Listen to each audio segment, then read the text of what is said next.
ಎಲ್ಲರಿಗೂ ನಮಸ್ಕಾರ.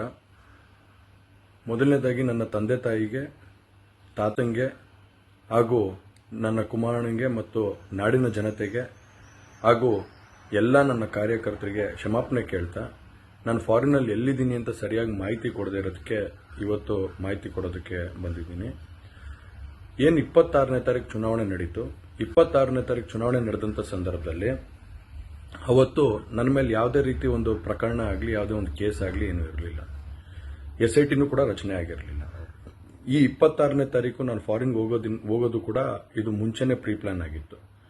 ಹಾಗಾಗಿ ನಾನು ಫಾರಿನ್ ಹೊರಟಾದ ಮೇಲೆ 3-4 ದಿನದ ನಂತರ ನಾನು ಯೂಟ್ಯೂಬ್ ನೋಡುವಂಥ ಸಂದರ್ಭದಲ್ಲಿ, ನ್ಯೂಸ್ ಚಾನೆಲ್ ನೋಡುವಂಥ ಸಂದರ್ಭದಲ್ಲಿ ನನಗೆ ಈ ಮಾಹಿತಿ ದೊರಕುವಂಥ ಕೆಲಸ ಆಯಿತು. ಮಾಹಿತಿ ದೊರಕಿದ ಮೇಲೆ ನಂತರ SITನೂ ಕೂಡ ಏನು ಒಂದು ನೋಟಿಸ್ ಕೊಡುವಂಥ ಕೆಲಸ ಮಾಡಿತು. ಆ SIT ನೋಟಿಸ್ಗೂ ಕೂಡ ನಾನು ಎಕ್ಸ್ ಖಾತೆ ಮುಖಾಂತರ ಮತ್ತು ನನ್ನ ಲಾಯರ್ ಮುಖಾಂತರ ನಾನು 7 ದಿನ ಸಮಯ ಅವಕಾಶ ಕೇಳಿದ್ದೆ. 7 ದಿನ ಸಮಯ ಅವಕಾಶ ಕೇಳಿದ ಮೇಲೆ ಕೂಡ ಅದು ಮಾರನೇ ದಿನನೇ ಏನು ಕಾಂಗ್ರೆಸ್ಸಿನ ಹಿರಿಯ ನಾಯಕರಾದಂಥ ರಾಹುಲ್ ಗಾಂಧಿ ಅವರು ಮತ್ತು ಹಾಗೂ ಎಲ್ಲ ಹಿರಿಯ ನಾಯಕರುಗಳು ಏನು ಓಪನ್ ವೇದಿಕೆಗಳಲ್ಲಿ ಈ ಒಂದು ವಿಚಾರಗಳನ್ನ ಪ್ರಚಾರ ಮಾಡೋದಕ್ಕೆ ಪ್ರಾರಂಭ ಮಾಡಿದ್ರು, ಚರ್ಚೆ ಮಾಡೋದಕ್ಕೆ ಪ್ರಾರಂಭ ಮಾಡಿದ್ರು, ಒಂದು ರಾಜಕೀಯದ ಪಿತೂರಿ ಮಾಡೋವಂಥ ಕೆಲಸನ ಮಾಡಿದ್ರು. ಇದೆಲ್ಲ ನೋಡಿದಂಥ ಸಂದರ್ಭದಲ್ಲಿ ನಾನು ಡಿಪ್ರೆಷನ್ಗೆ ಹೋಗುವಂಥ ಕೆಲಸ ಆಯಿತು, ಐಸೋಲೇಷನ್ಗೆ ಹೋಗುವಂಥ ಕೆಲಸ ಮಾಡಿಕೊಂಡೆ.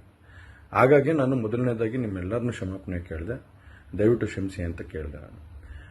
ಅದಾದ ನಂತರ ಹಾಸನಲ್ಲೂ ಕೂಡ ಕೆಲವು ಶಕ್ತಿಗಳು ಎಲ್ಲ ಒಟ್ಟಿಗೆ ಸೇರಿಕೊಂಡು ಇವತ್ತು ನನ್ನ ಮೇಲೆ ರಾಜಕೀಯದ ಒಂದು ಪಿತೂರಿ ಮಾಡುವಂಥ ಕೆಲಸ ಮಾಡೋವಂಥದ್ದು ಇರ್ಬೋದು. ರಾಜಕೀಯವಾಗಿ ನಾನು ಏನು ಬೆಳೀತಾ ಇದ್ದೀನಿ, ನನ್ನ ಕುಗ್ಗಿಸ್ಬೇಕು ಅನ್ನೋ ಒಂದು ರೀತಿಯಲ್ಲಿ ಇವತ್ತು ಏನೇನೋ ಒಂದು ಪ್ರಕರಣಗಳಲ್ಲಿ ಅವರು ಎಲ್ಲರೂ ಕೂಡ ಒಂದು ಭಾಗಿಯಾಗುವಂಥ ಕೆಲಸಗಳನ್ನ ಮಾಡಿಕೊಂಡ್ರು. ಹಾಗಾಗಿ ಇವನ್ನೆಲ್ಲ ನೋಡಿದಂಥ ಸಂದರ್ಭದಲ್ಲಿ ಇದ್ದಿದ್ದು ಇನ್ನೂ ಒಂದು ಆಘಾತ ಆಗೋಂಥ ಕೆಲಸ ಆಗಿ ನಾನೇ ಒಂಚೂರು ದೂರ ಇದ್ದೆ. ಹಾಗಾಗಿ ಯಾರು ಕೂಡ ಇದ್ರ ಬಗ್ಗೆ ತಪ್ಪು ತಿಳಿಯೋದು ಬೇಡ.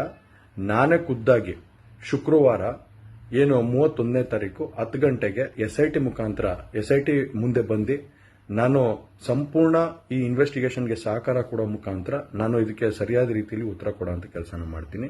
ಹಾಗೆ ನ್ಯಾಯಾಲಯದ ಮೇಲೆ ನನಗೆ ನಂಬಿಕೆ ಇದೆ. ಖಂಡಿತವಾಗ್ಲೂ ಕೂಡ ನಾನು ಈ ಒಂದು ಏನು ಸುಳ್ಳಿನ ಪ್ರಕರಣಗಳಿದಾವೆ, ಈ ಸುಳ್ಳು ಪ್ರಕರಣದಿಂದ ಆಚೆ ಬರುವಂಥ ಕೆಲಸನ ನ್ಯಾಯಾಲಯದ ಮುಖಾಂತರನೇ ಮಾಡ್ಕೋತೀನಿ ಅನ್ನೋ ಒಂದು ನಂಬಿಕೆ ನನ್ನಲ್ಲಿ ಏನಿದೆ. ಹಾಗೂ ದೇವರ ಆಶೀರ್ವಾದ ಮತ್ತು ಜನರ ಆಶೀರ್ವಾದ, ನನ್ನ ಕುಟುಂಬದ ಆಶೀರ್ವಾದ ನನ್ನ ಮೇಲೆ ಇರಲಿ. ಖಂಡಿತವಾಗ್ಲೂ ನಾನು ಈ 31ನೇ ತಾರೀಕು ಶುಕ್ರವಾರ ನಾನು SIT ಮುಂದೆ ಬರ್ತೀನಿ.